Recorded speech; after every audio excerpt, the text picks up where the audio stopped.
La Fonda de la Estación ya es un espacio añadido a la lista de recursos culturales de la ciudad, dispuesto para exposiciones, conferencias o presentaciones, como la de las dos últimas teselas, los pequeños libros que edita el Patronato Municipal de Cultura, canalizando los estudios y creaciones que más tienen que ver con el municipio y su entorno.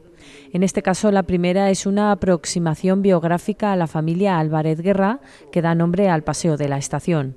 El padre nace en 1805, el hijo muere en 1905 y en ese siglo, que es el siglo XIX, y aquí en Alcázar de San Juan está encarnado lo que fue realmente el siglo XIX, un siglo de aventureros, de militares, de liberales, de emprendedores, de literatos, de intelectuales, y que tienen las figuras de Juan Álvarez Guerra y de la Peña, y en Juan Álvarez Guerra y Castellano, pues a dos personajes muy interesantes, que además son personajes de una familia muy interesante. La familia estaba entroncada directamente con los Machado y detrás de ella había escritores, filósofos y políticos que la convierten en un referente central del siglo XIX.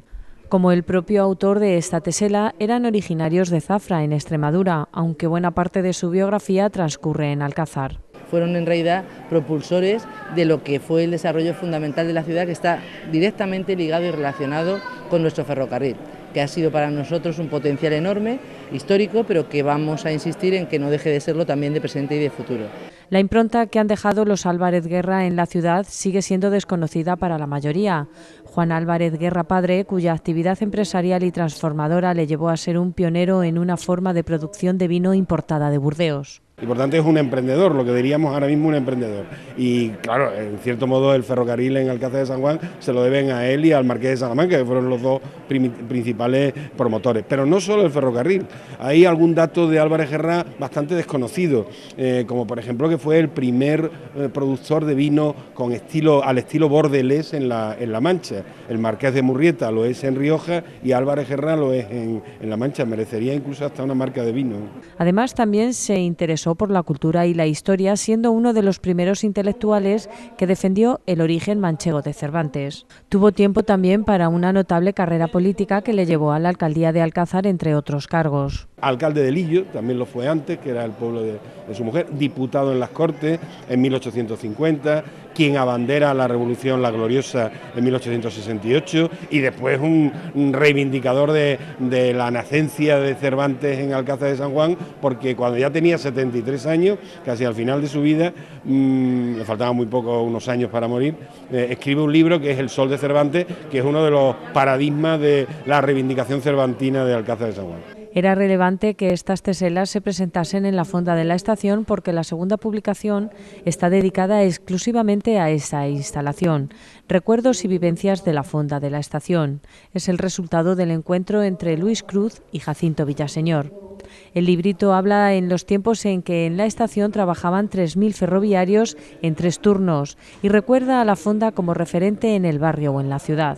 Fue el primer 24 horas seguramente de toda España y probablemente del mundo, porque fue uno de los primeros locales, es cierto, que en La Mancha estaba permanentemente abierto, recibiendo a los muchísimos viajeros que pasaron por esta estación, por esta fonda en concreto. Y además era la cantina de la cantidad de militares que iban a coger el transbordo de San Fernando a Cartagena o viceversa, de marineros, de tropa en general, cantidad de gente que venía de todos los pueblos, y ya se incardinaba en el pueblo y era además el lugar de las últimas copas, de los juerguistas, de los trasnochadores, de los bailarines, que eso había siempre y seguirá habiendo. El coautor de esta tesela es precisamente el último responsable de la explotación de la fonda antes de su cierre. Aquel servicio que trabajaba de día y de noche ha dado lugar a muchas anécdotas, como la del viajero que con las prisas de la salida de su tren para Madrid se fue sin pagar el café y las tortas, y 2 meses después escribió desde Argentina para comprometerse a hacerse cargo de la deuda, cosa que hizo más tarde. O cosas que pasan de noche. Una mañana que llamaba a la panadera a las 4 de la mañana y era la Concha que se llamaba la Panzurra.